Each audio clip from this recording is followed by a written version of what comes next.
हर हर महादेव। आप सभी का स्वागत है हमारे चैनल शुभम वशिष्ठ जी में। आज हम चर्चा करेंगे हथेली के किस पर्व और किस रेखा में काले तिल का क्या महत्व है, काले तिल के होने से क्या प्रभाव होता है। प्राय आपने कई बार सुना होगा कि यदि हथेली के मध्य में तिल हो और यह तिल यदि मुट्ठी बंद करते समय हाथ में आ जाए तो ऐसा जातक धनवान होता है, शायद उसके बाद धन टिकता है। लेकिन यदि ये काली तिल किसी रेखा में ना हो, जैसे आपके हथेली में मान लीजिए ये मस्तिष्क रेखा है और मस्तिष्क रेखा में काला तिल है, ये तिल भले आपकी मुट्ठी में आ जाए बंद करते समय, लेकिन ये जो काला तिल जो मस्तिष्क रेखा पर है ये जीवन में मस्तिष्क से संबंधित कई प्रकार के विकारों को दिखाता है। ऐसे जातक मस्तिष्क से अस्वस्थ होते हैं, उनके दिमाग में चिंता, वेदना या किसी बात का दुख सदैव उनके मस्तक पर, उनके माइंड में रहता है। सदैव कोई ना कोई बात को लगातार वो सोचते रहते हैं। इसलिए हथेली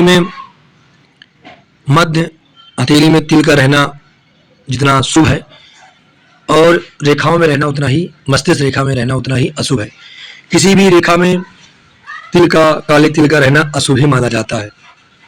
एक भाग्य रेखा में यदि काला तिल हो और त्रिकोण का यदि चिन्ह बना हो भाग्य रेखा में, जैसे इस प्रकार से आपकी हथेली में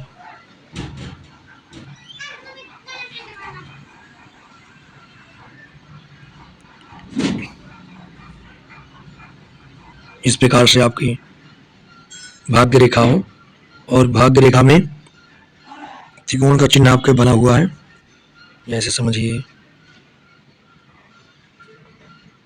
ये हो गई भाग्य रेखा। ये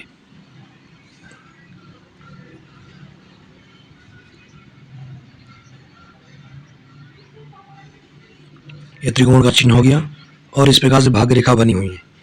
और इसी भाग्य रेखा में यदि काला तिल है तो ये काला तिल जो है ये शुभ हो जाएगा। क्यों? क्योंकि भाग्य रेखा में पहले से त्रिकोण का चिन्ह बना। भाग्य रेखा में त्रिकोण का चिन्ह बनने का किस प्रकार का प्रभाव होता है ये हमने पिछली वीडियो में बताया था। यहाँ पर हम बात काली तिल के विषय में कर रहे हैं। तो ऐसा काला तिल त्रिकोण का चिन्ह जो है वो भाग्य रेखा के समस्त दोषों को दूर कर देता है। ऐसा जातक अत्यंत सौभाग्यशाली होता है। यदि हथेली में काला तिल शुक्र पर्वत पर हो, ये जो क्षेत्र है ये शुक्र का क्षेत्र है ना, ये शुक्र के क्षेत्र में यदि काला तिल हो तो ऐसा जातक चरित्रहीन होता है, अपने स्त्रियों को छोड़कर, अपने पत्नी को छोड़कर पर पत्नीगामी होता है, किसी और औरत के साथ संबंध स्थापित करने में निपुण होता है।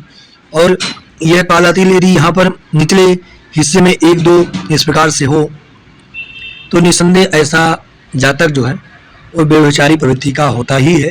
साथ में ऐसा व्यक्ति अपने चरित्र के कारण जीवन को पतन की ओर पहुंचा देता है। ऐसे जातक का पतन जो है वो उसके चरित्र के कारण ही होता है। यदि काला तिल चंद पर्वत पर हो, इस प्रकार से चंद पर्वत के निचले हिस्से यदि काला तिल हो तो ऐसा जातक जल से सदैव भयभीत रहने वाला होता है, समुद्र को, ऊंचाइयों को देखकर सदैव डरने वाला होता है, संकालु प्रवृत्ति का होता है, मन में किसी भी बात को लेकर स्थिरता जातक के पास नहीं होती है, सदैव जीवन में अपने काम को लेकर, पढ़ाई को लेकर परिवर्तन करता रहता है। यदि हथेली में काला तिल आपके बृहस्पति पर्वत पर हो तो ये जो काला तिल बृहस्पति पर्वत पर दी है तो ये काला तिल जातक को पढ़ाई में, दाम्पत्य जीवन में व्यवधान को उत्पन्न करने वाला होता है। उसके वैवाहिक जीवन में, पढ़ाई में व्यवधान उत्पन्न होता है। यही काला तिल यदि आपके तर्जनी अंगुली के तीसरे पर्व पर यहाँ पर हो तो ये कुछ शुभ संकेत हैं। बृहस्पति पर्वत के अंगुली के तीसरे पर्व पर, तर्जनी अंगुली के तीसरे पर्व पर यदि काला तिल हो तो ऐसा जातक शिक्षा के क्षेत्र में या अध्यात्म के क्षेत्र में एक अच्छा नाम हासिल करता है, एक अच्छी उपाधि हासिल करता है, और भी हाथ में कई प्रकार के शुभ योग यदि बने हों तो।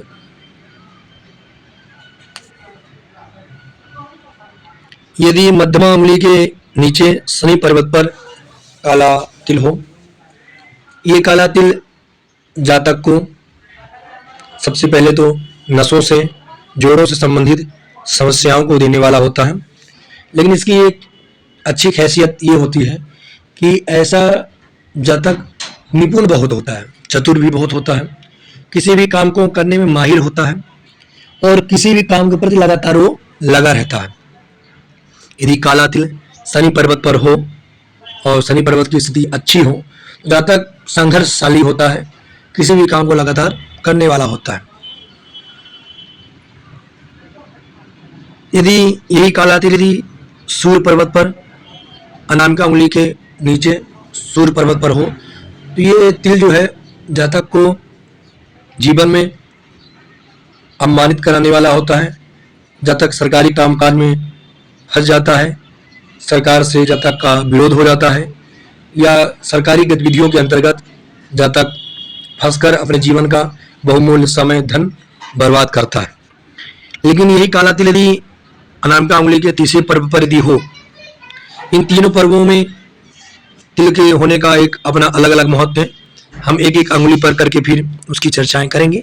यहाँ पर अभी हम हथेली में पर्वतों के साथ रेखाओं की चर्चा कर रहे हैं। यदि हथेली में सूर्य पर्वत पर तिल ना होकर यदि अनामिका अंगुली के तीसरे पर्व पर यदि काला तिल है, तो ऐसा जातक सरकारी कामकाज को करने में निपुण होता है, सरकार से उसके अच्छे संबंध होते हैं, जातक सरकार के द्वारा कई प्रकार का लाभ प्राप्त करता है। यदि यही काला तिल आपके बुध पर्वत पर हो, तो ऐसे जातकों को बार बार व्यापार में घाटा लगने की संभावना बनती है, व्यापार में नुकसान होता है। ऐसे जातकों की वाणी में भी दोष होता है, कर्कश वाणी होती है, या बोलने में कुछ समस्याएं उत्पन्न होती हैं, या ऐसे जातक किसी को सही राय देना चाहते हैं, उसका गलत प्रभाव पड़ जाता है यदि बुध पर्वत पर काली तिल हो तो। इस प्रकार से काली तिल का अलग अलग पर्वतों पर होने का हमने आपको फल बताया।